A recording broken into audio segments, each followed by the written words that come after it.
someone sitting here?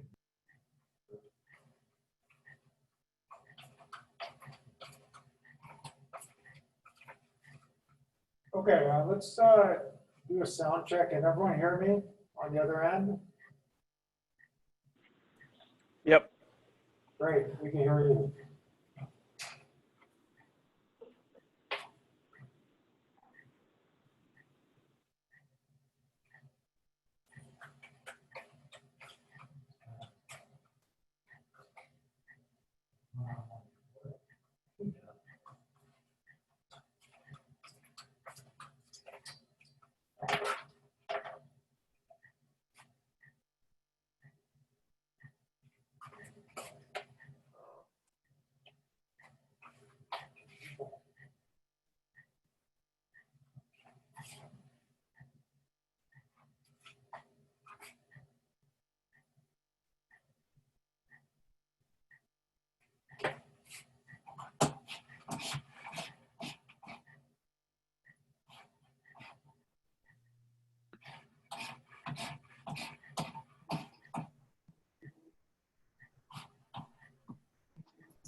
So can people see me on the other end?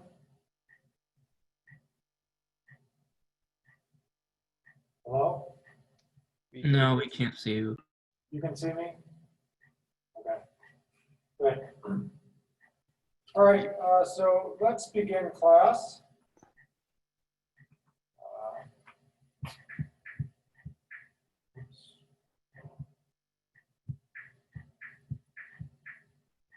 All right, so the first announcement I have is I re-uploaded all the notes onto ELC.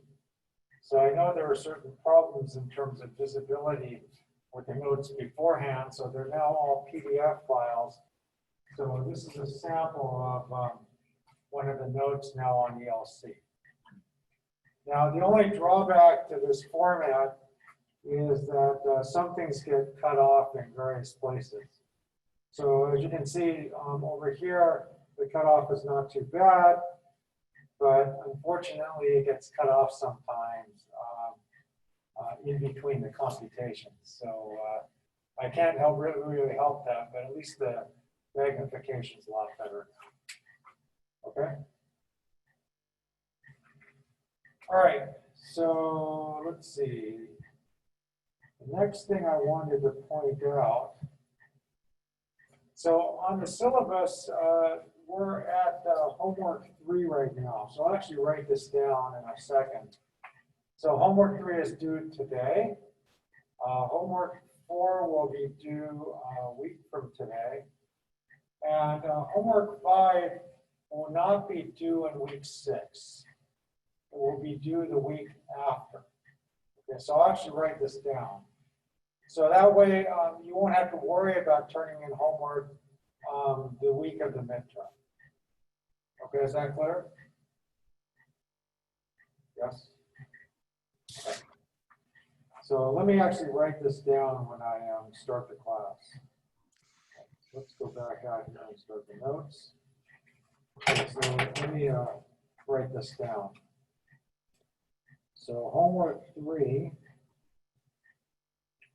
which entails 1.7 and 1.8. This is due today. Okay. And homework 4, which is on 1.9 and 2.1, that's going to be due a week from today, on the 23rd.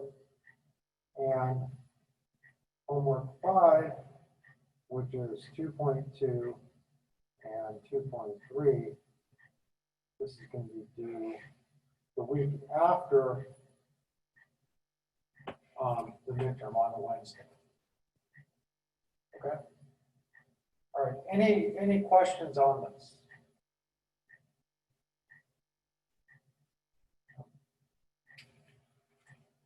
Okay, so let's go back and review some of the ideas from the last class.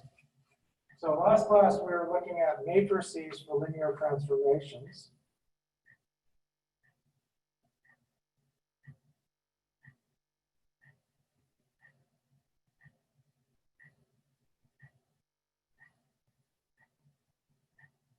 Okay.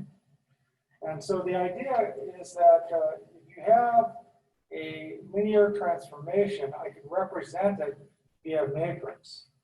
So if I take T, and let's say it takes n tuples to m tuples, then I can use the standard basis or the unit vectors. So let's say that E1, E2, up to En.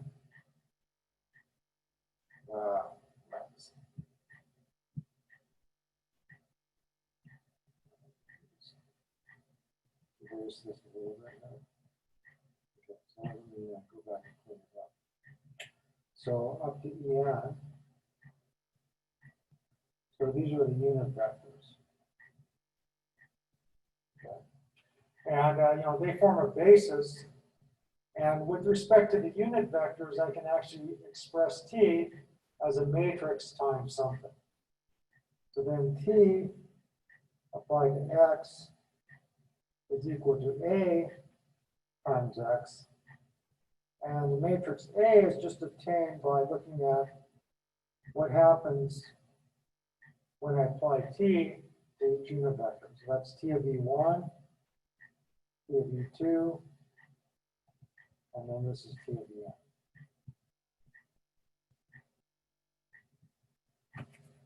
Okay, so once we actually know what the image under the unit vectors are of T's, then we can actually write it as A times X.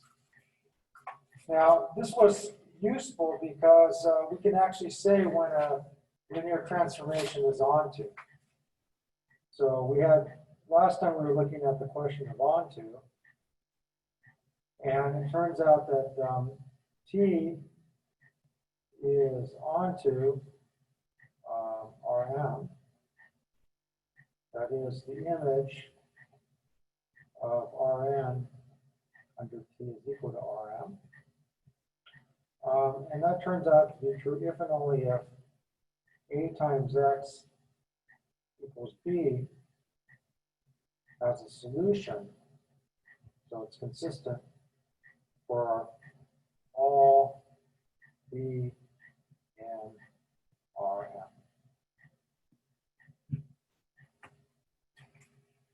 Okay, so as long as you can solve the general solution or general system of equations for any vector in Rm, we know that T is onto. Okay, and we know how to do this using Gaussian elimination. All right, so now we want to know when a vector, or actually a linear transformation, is one-to-one. Okay, so let's kind of analyze this.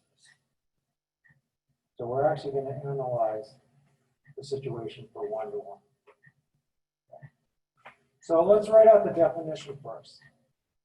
So T is one-to-one if and only if, whenever I have T of X1 equal to T of X2, this implies that X1 is equal to X2.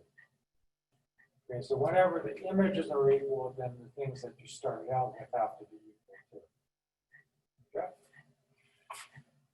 All right, now we know that T is a linear transformation. So given T of X1 equals T of X2, then because T is a linear transformation, I can sort of move things over. So we have that T of X1 minus T of X2 is the zero vector. So because T is a linear transformation, I can just sort of move the X1 and X2 to the inside. So T of x1 minus x2 is equal to 0. Okay. All right. So what do we want to conclude? So T will be 1 to 1. So T is 1 to 1 if and only if we have that x1 minus x2 is equal to 0. Okay, so we can actually frame this in terms of the null space. So let me recall this. Okay, so I'm going to call this something a little bit different. I'm going to call it the kernel. So the kernel is a set of all elements which map to 0. Okay. All right. So another way to write this is the set of all z such that a times z is equal to 0. So now I'll just rephrase this. So T is 1 to 1 if and only if the kernel of T contains just the 0 vector. Okay, so if it contains the 0 vector, that means x1 minus x2 has to be 0. Okay. So if the kernel is actually equal to 0, what does that say about AZ being equal to 0?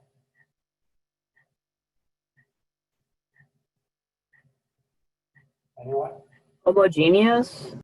Okay, so you have the homogeneous system. That's good that you recognize this. So that means that the homogeneous system has only the what solution? Trivial? Yeah, it only has the 0 solution, right? So that's exactly what the criterion is. So T is 1 to 1 if and only if the homogeneous system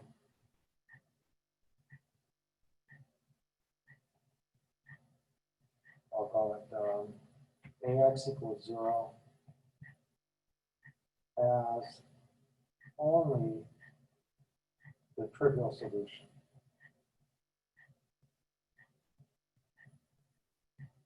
That is x equals 0. Okay, so this is an important concept that I want you to kind of be able to get out of this analysis.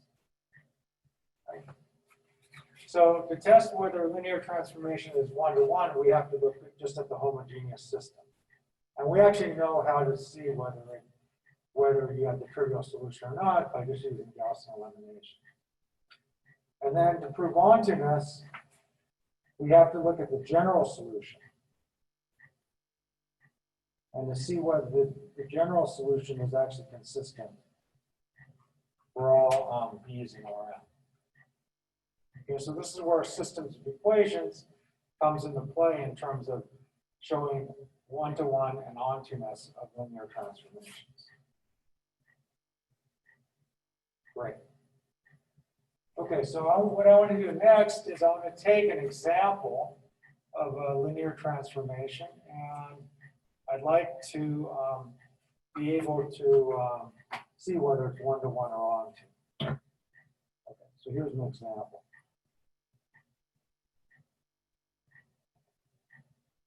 Okay, so let T, it's a linear transformation from R3 to R2. Okay. And what it does is it sends the unit vector to 2, 3. So the first unit vector to 2, 3. It sends a second unit vector to 4, 1. And sends a third unit vector to 5, 6.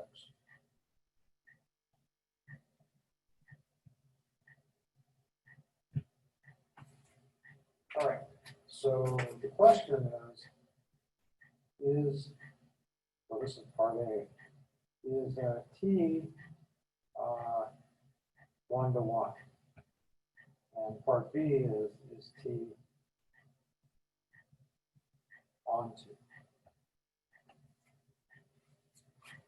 All right, so how should we set up this problem?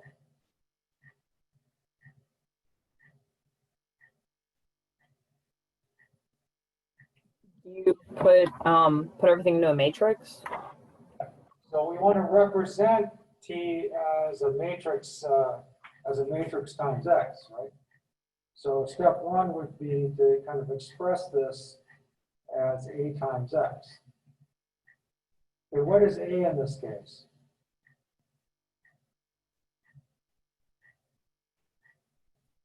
Is A the matrix of 2, 4, 5, 3, 1, 6? Good. So let me just back up a little bit. So I put T of E1 down the first column. So what you said is correct. And then I put T of E2 down the second column. And I put 5, 6 down the third column. Okay, so as you said, 2, 4, 5, 3, 1, 6. All right, times X, of course. Okay, so this is my matrix A. All right, so to answer the question, I just have to look at the system of equations, right? So for 1-to-1, I just have to look at what?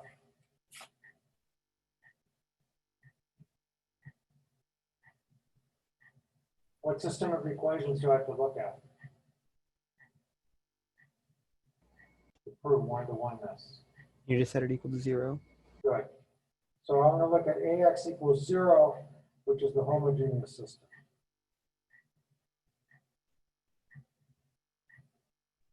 Okay? And we know how to do this. We've done it a zillion times. So 2, 4, 5, 3, 1, 6, 0, 0. Okay?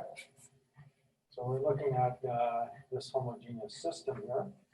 And then, I don't know, I'm going to multiply this by -3, multiply second row by -2. Okay, so we're going to add -3 times the first row plus -2 to the second row. And then add it. Let me just write this down. -3 row 1 plus -2 row 2. I'm going to insert it into row 2. Okay, so this still remains 0, 2, 4, 5. I get a 0 here. What do I get? -12 minus 2, that's -14. And then what do I get? -15 minus 12, that's -27. Okay. Shouldn't one either -3 or -2, one of them be positive? We should probably make it positive here. Sorry about that. Let's make that one positive here. Of course, it's going to change the answer. So let me just erase this. Okay, so let's go back and recalculate. Okay. All right. Okay, so the first one again will be 0. Again, -12 plus 2, that's a -10, right? And -15 plus 12, that's going to be a -3. Okay. Now, will this linear, so what can we say about the solutions here? Are there infinitely many, or is there just a 0 solution? Are there Infinitely many? infinitely many? They're infinitely many, right? Because I have a free variable, right? So there are infinitely many solutions since x3 is a free variable.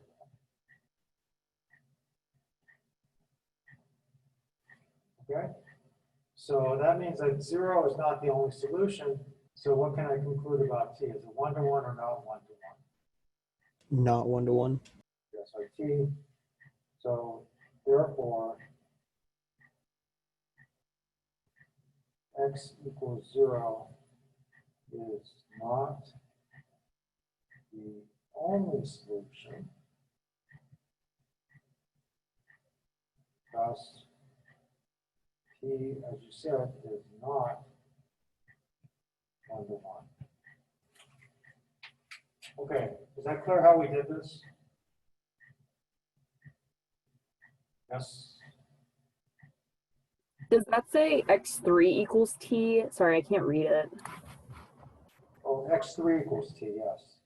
Oh, sorry, let me just clean that up.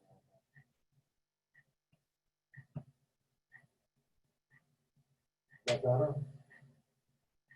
Yeah, x3 is equal to t. Yes, thank you. Other questions? All right, so let's move to part B. Okay. So I have a question. yeah, go ahead. Wouldn't you just instantly know by the dimensions of the matrix that you will have a free variable? That's true too. So you can actually do it that way. You can apply the theorem that we had before. Okay. Very good. All right. So now to show on to what system of equations do we have to look at?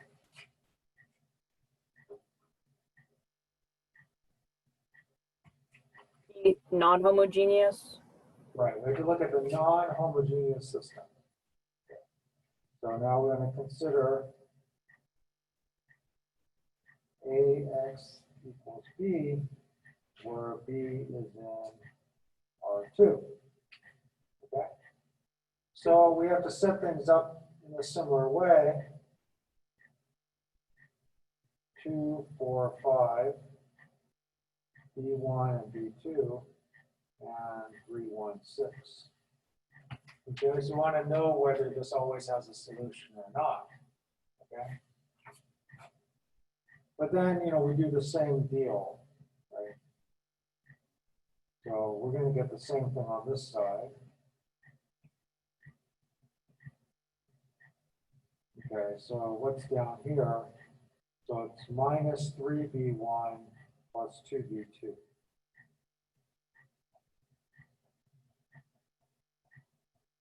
Okay, so we just redo the same calculations if we have B1 and B2. All right, so is this system consistent or not consistent?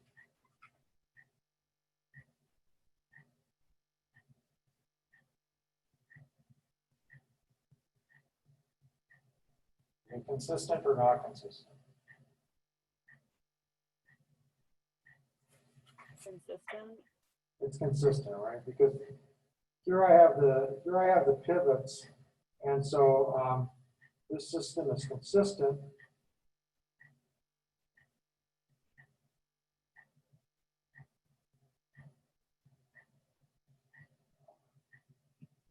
I'm messing up with that.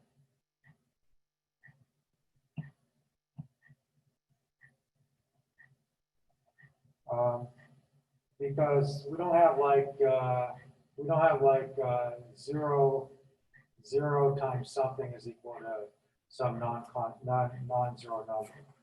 So this system is consistent and has sort of infinitely many solutions. So there's a free variable. Okay. So therefore,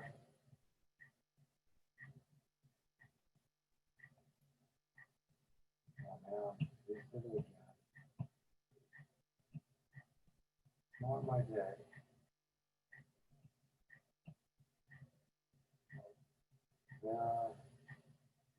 Therefore, T, is it onto or not onto?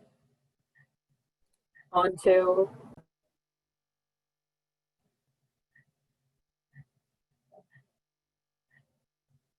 All right, so that finishes off the problem. Okay, any questions on how to do this to show linear transformation as onto or one-to-one? I have one question.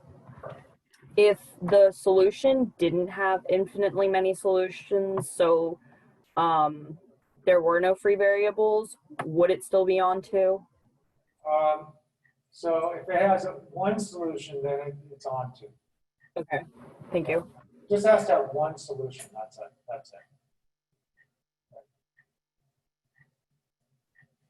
mean, the picture looks something like this, right? You have two sets. Let me make it very specific here. So here's your R2 over here, and here's your R3, let's say, right? And so basically, the idea is you're taking a B over here, and you want to find some X over here, which maps to this B. Right? You only need one X, which actually works for it to be onto. Does that make sense? Yeah. Okay. Good.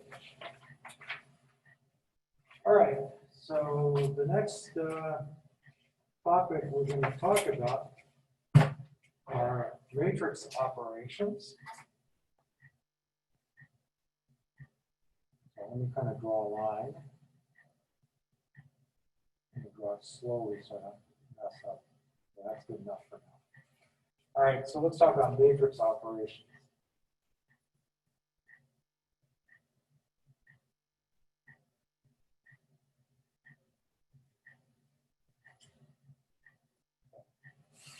All right, so the way you should kind of think about this is a vector is actually a matrix.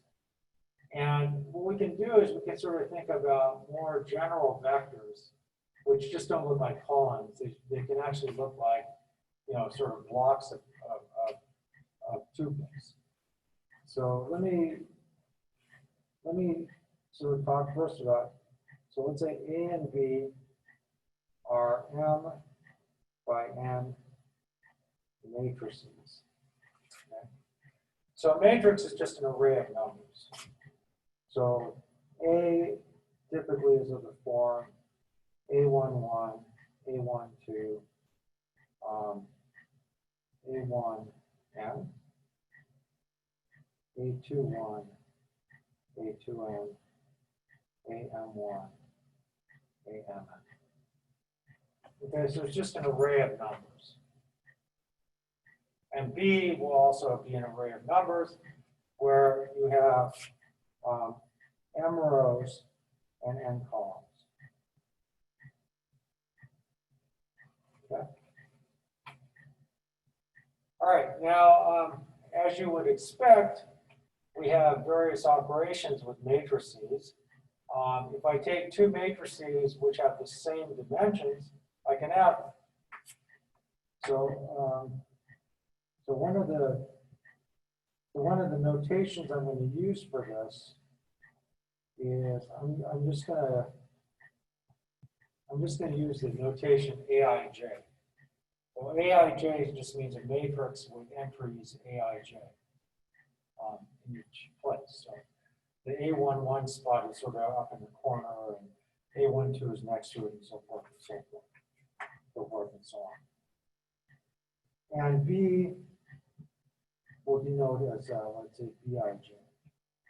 Okay, so that's the Ij coordinate and sort of denoted in that way. Okay, so one thing we have is we can add matrices.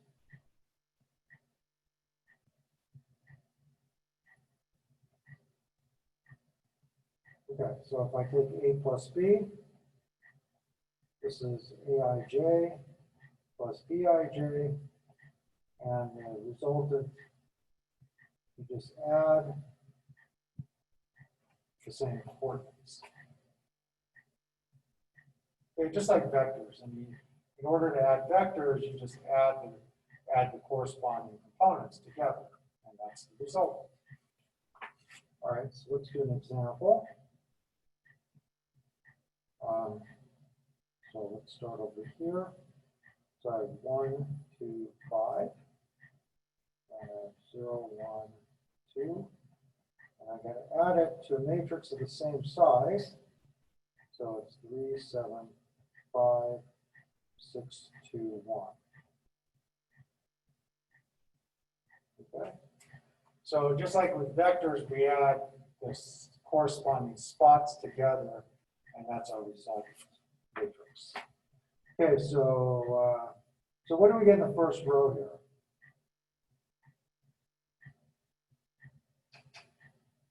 Anyone? 4, 9, 10. 4, 9, 9, 10. 10. Correct. Okay, so the first one is just 1 plus 3, the second one is 2 plus 7, and the third thing in a row is 5 plus 5. Okay, and then we just do it for the second row, right? So 0 plus 6 is 6, 1 plus 2 is 3, and 2 plus 1 is also 3. Okay, any questions on this? All right, so if we have addition of matrices, what else do you think we can do? Subtraction. We can do subtraction, certainly, as long as they have the same size. But for vectors, what do we have? We had vector addition, and what else did we have? Multiplication. Right, we had scalar multiplication. So we can use scalar multiplication.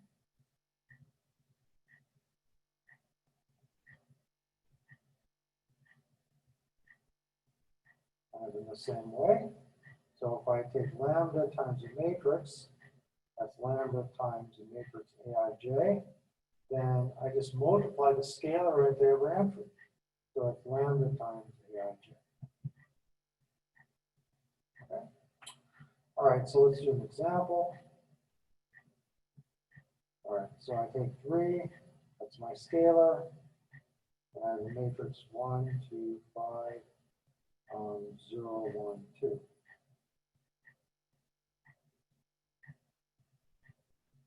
Okay, so we just multiply 3 into all the entries of the matrix. So I get 3. What's the next thing over here? 6. 6, good, and then 15, right? What's the last row going to be? Second row. 0, 3, 6. 0, 3, 6. Good. Okay. Okay, so we have two operations, just like with vectors, we have matrix addition and we have scalar multiplication. Now, we have various properties involving matrix addition and scalar multiplication. So let me just list these properties out for you. I think they're pretty clear, you know, when you kind of understand these operations. So if I add two matrices, because addition is commutative, I could just add the matrix B first, and then add the matrix A and get the same answer. Okay.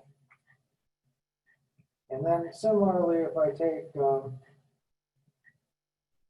two matrices, I add them together first, and then I add them to C. This is the same thing as adding the last two together and then adding the first one to that. Okay, so it's associative. So this one means that it's commutative. The addition is commutative. And this means the addition is associative. Okay. All right. So 3. So if I take A plus the 0 matrix, what do you think we get? The matrix of all zeros. You get the matrix A. Get the matrix A back again. And again, it doesn't matter which order you actually do this in. Okay. Now, the nice thing is if I take a scalar times two matrices, it distributes. Okay. And I can add two scalars together and multiply by a matrix times a matrix, and then we'll distribute that way too.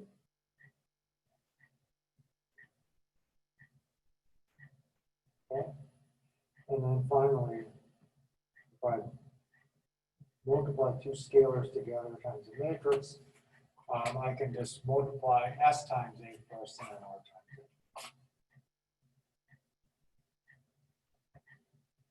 Okay.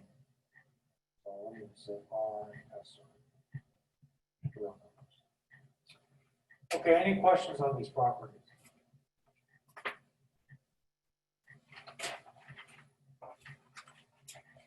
All right. Now, the next thing I have to do is I want to define what's called matrix multiplication. And matrix multiplication will be a generalization of the dot product. So therefore, I need to review the dot product for you next.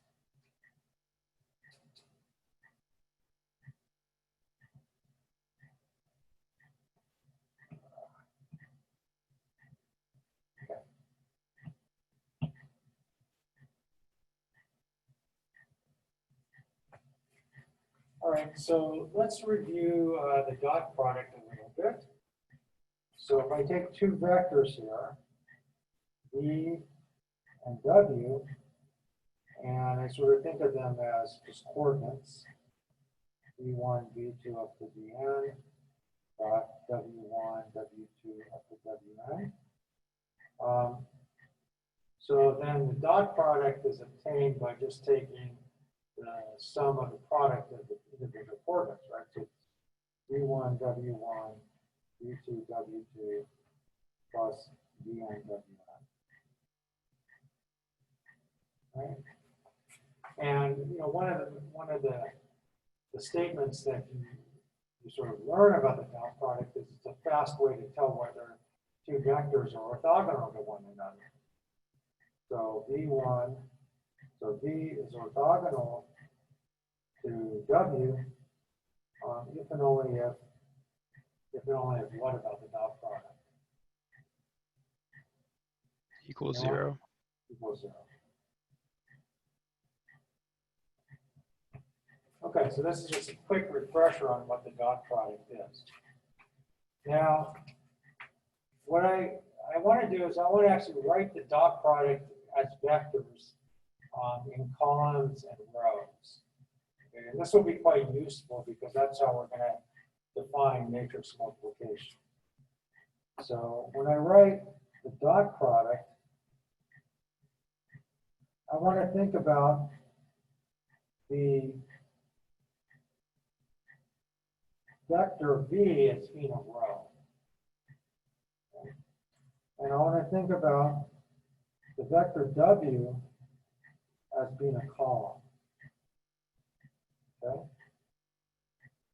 And that's going to be my sort of matrix multiplication in this situation.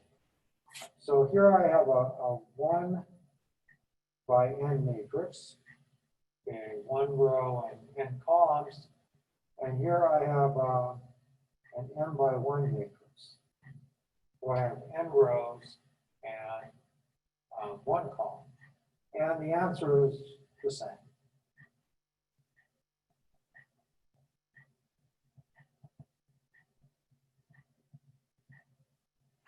Okay. All right. Now, so one thing I want to sort of point out is that this product will only be defined if the number of columns of the first matrix is equal to the number of rows of the second matrix. So let me kind of indicate that with little blue here. So I want you to kind of locate, I want you to notice that the two ends here actually are the same. All right.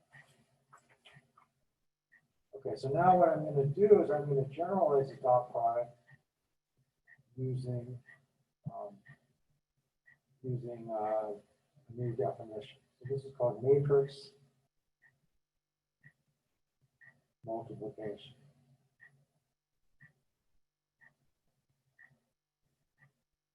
All right. So I'm going to start with an m by n matrix. Okay. And in order to define this, again, I have to have n being the number of columns of A, have to be the number of rows of B. So, and B is an n by R matrix. Okay? So remember, you need compatibility. So then I'm going to see what A times B is.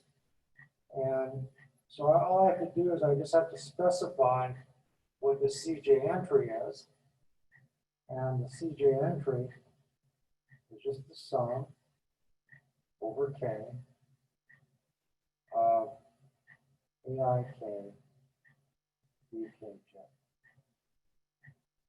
Okay, so K runs from 1 to n.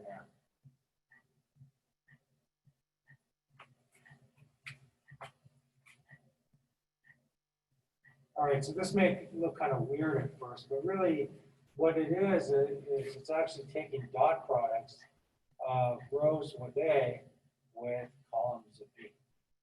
That's all we're doing. And I'll show you an example and you'll see what's going on in a second. All right. Now, the result, so for this thing will be a M by R matrix.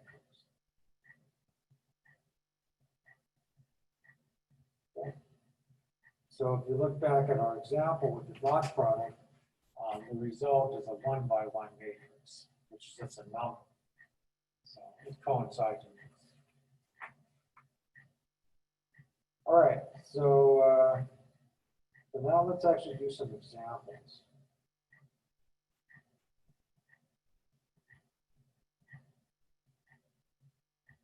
Okay, so what I'm going to do is I'm going to take this example 1. So I'll write down the matrix A for you. 2, 4, 3, 1. Okay? And the next thing I'm going to do is I'm going to take 3, 0, 6. Okay. 1, 2, 5. All right. Now, for this example, let's just write down the dimensions and see if everything works out or everything matches up correctly. Okay, so A here is what dimension? 2 by 2 2. by 2. Yeah, so this is a 2 by 2 matrix. And B is what dimension? 2 by 3. 2 by 3. All right. Now, am I allowed to multiply these two matrices together? Yes. Right. Okay, so everything is good. Again, I'll just indicate this by the blue. Here, the 2 here, and the 2 here actually match up. Okay, so everything is good. And now let's write the dimension out of the resultant. So what kind of matrix should I get? What's the dimension? 2 by 3. 2 by 3. Okay. All right. Now, what I'll do is we'll just take dot products. So I'm going to take the first row of A. So let me just write this. This one is A here. And this one is B. Okay. So I'm going to take the first row of A, and I'm going to take the dot product with the first column of B, and then put it inside the spot C11. Okay, so the best way is, let me just use, I'll use yellow. Okay, that way you can see through it. All right. So I'm gonna indicate the first row here by this. Okay. All right. So I'm gonna take the first row, and then I'm gonna take the first column, and I'm gonna take the dot product of those two. All right. And so what do I get there? 10. I get 10. Okay. I don't know. Is that? Can you read that? Yes or no? Or do you want me to switch colors? Yes, we can. I can read it. Okay, let me switch colors. Sorry about that. All right. Okay, so we'll switch colors back to black.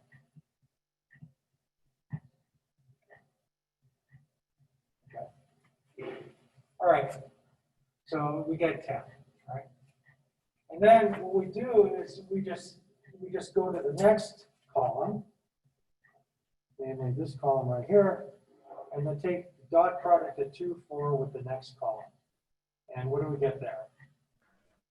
8. 8. And then finally, we go down here. And we take the dot product of 2, 4 with 6, 5. So what do we get? 32. 32. Okay. And then to get the next row, what do you think we do?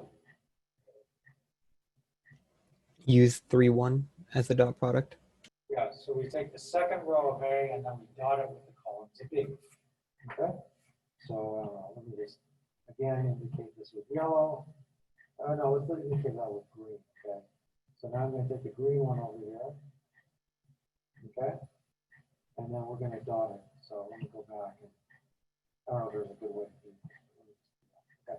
So we're going to take the green row and then dot it with the columns of B. Okay, so what do we get for the first component here for this spot down in here? 10. 10. Okay, next one. You know what? 2. 3 times 0 plus 1 times 2 is 2. 2. Good. And then next one. 23. Okay, 23. Very good.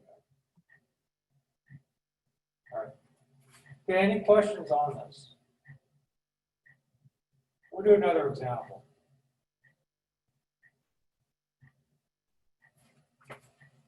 Okay. So let's do another example here. 1, 3, 0, 4, minus 2, 1.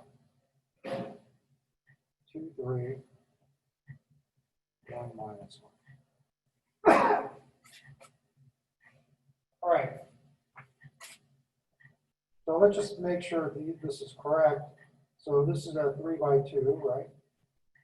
And this is a 2 by 2. And we should get our result to be a 3 by 2. Right?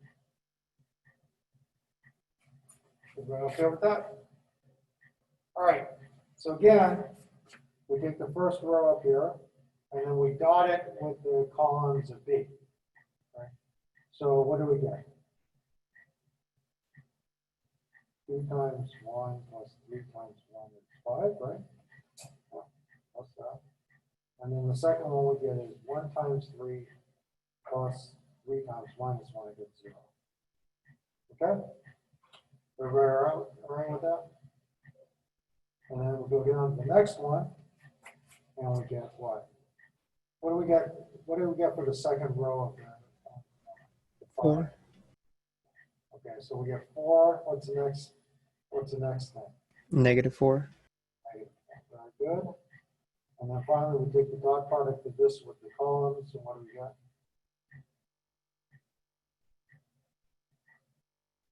Minus 4 plus 1 is 3, right? Minus 3. And then the next one is minus 6 minus 1 is minus 7. All right. Okay, does everyone see how this is done? Okay, so make sure the dimensions of the matrices are correct. And then you take the first rows of the rows of A, like take the first row of A, take the dot product with the columns of B. That gives you the first row of the resultant.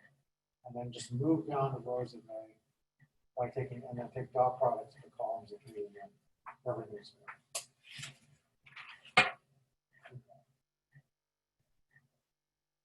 All right. Now, I have some properties, but before I do the properties, which I'm probably going to do at the beginning of next class, I want to actually write out a matrix, which is quite important. So this is called the identity matrix.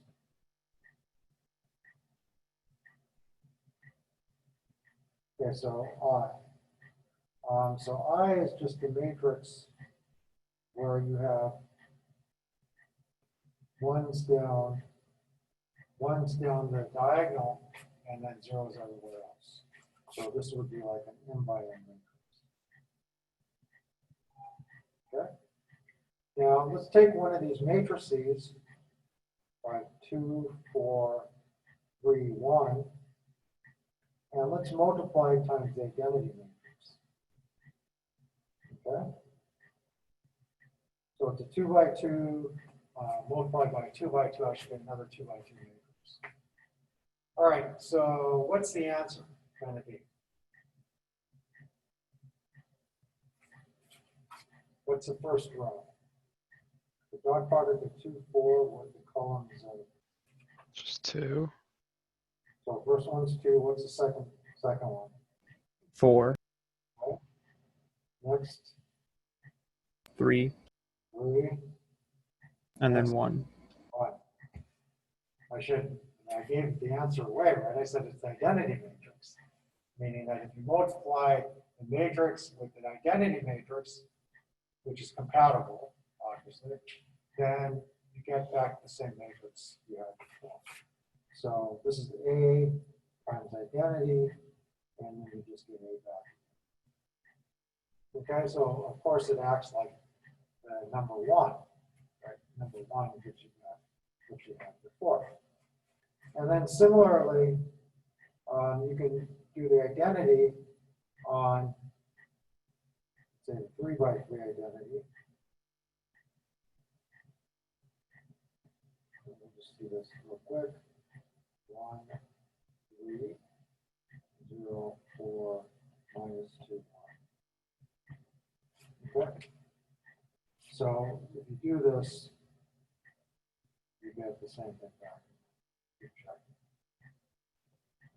Remember, this is a 3 by 3 matrix, and we have a 3 by 2 matrix, right? And the result should be a 3 by 2 matrix.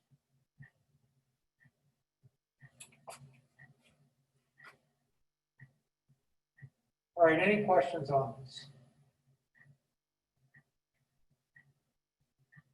Yes? No? Okay, so next time we'll actually finish the section off on matrix operations, and we'll talk about inverses. So whenever you have an identity matrix, you could talk about a matrix times something being equal to the identity. And so we could talk about the notion of inverses, and then we'll actually look at very specific cases of inverses. And then that'll close out the week. Okay, questions? I have a quick question. Sure, go ahead. The identity matrix has to be a square, correct? It has to be a square. And also, I have a little conceptual question on how matrix multiplication looks. Let's say you have a 2 by 2 and another 2 by 2. What does that look like graphically? Graphically. Well, one way to do this, well, I understand this. It's sort of a generalization of the dot product. So, I mean, I don't know if there's a graphical interpretation. Okay. So it's not something that you really visualize, it's just something that you computationally do. Right. Okay. That's right. That's a good question. Okay, other questions? Great. Okay, so we will see you on Friday. Thank you. Have a good day. Thank you, Professor. Thank you.